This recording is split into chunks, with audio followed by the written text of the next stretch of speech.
In 2024, a bold vision was set in motion to cultivate a culture of evangelism across Africa's churches, where every disciple makes a disciple. The Africa Church Evangelism Institute, launched in partnership with the Billy Graham Center at Wheaton College, set out to transform how churches reach their communities. This is where it started, at ACEI St. Alban Makadara.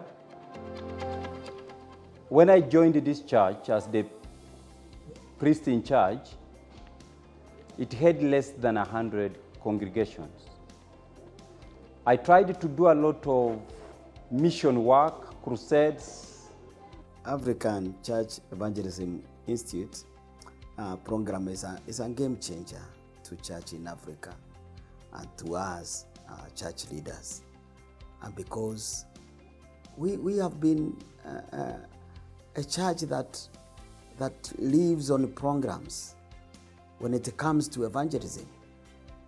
The ACEI program has been a game changer, and in looking at evangelism and actually practicing it, I must admit that learning more from the ACEI Institute has helped me become more forthright and very keen on ensuring that I actually practice evangelism every day. Previously, evangelism and missions was like departmentalized. It was a department in the church.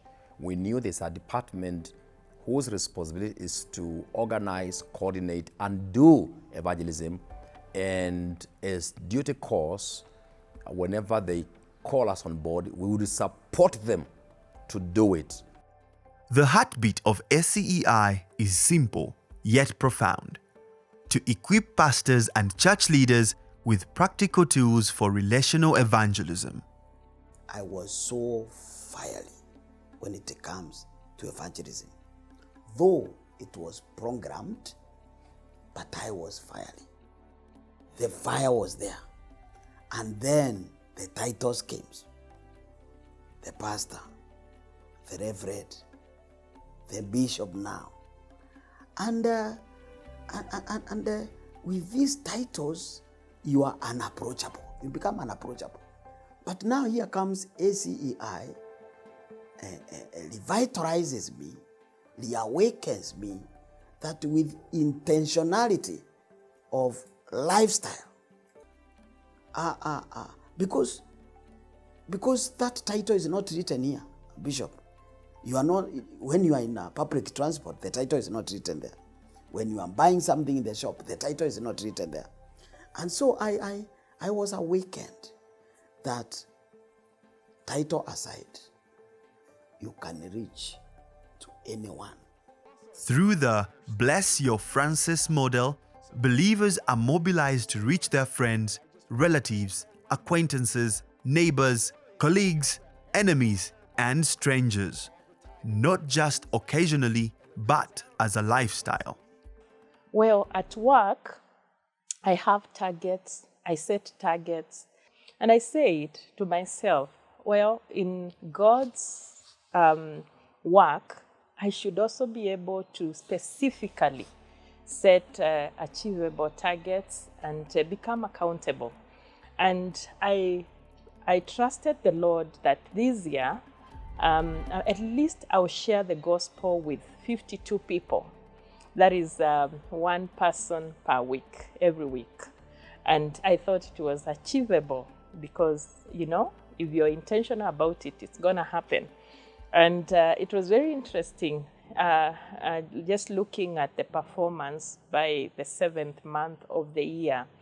By the grace of God, I have been able to share the gospel with 46 people out of the 52. So my target has just about 6 to go. And out of the 46, I'm so glad to report that 21, I led 21 to the Lord. And I actually record them on my diary for this year. I take their names and I take their numbers. You know, This program makes every member of the church an evangelist. It awakens that truth that actually you get born again to be a witness, and not occasionally, to be an all-round witness. Across Kenya, Rwanda, Ghana, and beyond, churches are reporting remarkable growth, not just in number, but in depth. Leaders are seeing congregations shift from passive attendance to active ministry. Evangelism is no longer seasonal. It is becoming the culture. I remember us learning that the people, a leader would model the change that he wants to see in his local church. So I began to live it first. I began to share testimonies of my personal life, of how I'm seeing Christ and encountering people through my intentional effort to reach out and to witness. And second, I began to see some people begin to do it as I challenged them to do it at a personal level. Then I began to invite people to share testimonies of the experiences they are having when they step out there. And that was now in 2024. By beginning of 2025, the fire and the caught up within the church. Since last year, the church has grown. Yes. Grown. We are now more than, last time I mentioned 1,000 and some, but we are more than 1,200 and something. Wow. And last year when I came here, we were 500 and something. Mm-hmm. And myself, I noticed that it's really not good not to give chance to people in the church. Mm. From urban centers to rural communities, the ripple effect is undeniable. Youth and women are stepping into leadership. Churches are engaging their Francis networks with renewed purpose, and the gospel is reaching places once thought unreachable. 2 weeks ago, my son came from school and told me, "Dad, you know what? I led 4 of my students, my classmates, to the Lord." Wow. And you know, we were with my wife in the kitchen. We turned to him and they're like, 4? We still do our open-air fellowships. We still do our planned door-to-door. But how I tried to change the perspective of this church was through myself being a role model. As I walk to visit someone, a neighbor, or to pray with a neighbor outside, as I meet people on the streets, I stop, I greet them, I find out what they do, I invite them in the church. And now people began understanding that this is the way to go. And also the issue of incorporating people for a meal is something I kept on challenging people. You don't need to have money. Just call your neighbor in the plot where you stay and organize a cup of tea and just have a story. Begin with business. Talk about life stories and then draw them closer to God. I'm eternally grateful to the people who thought that these two would equally work in Africa.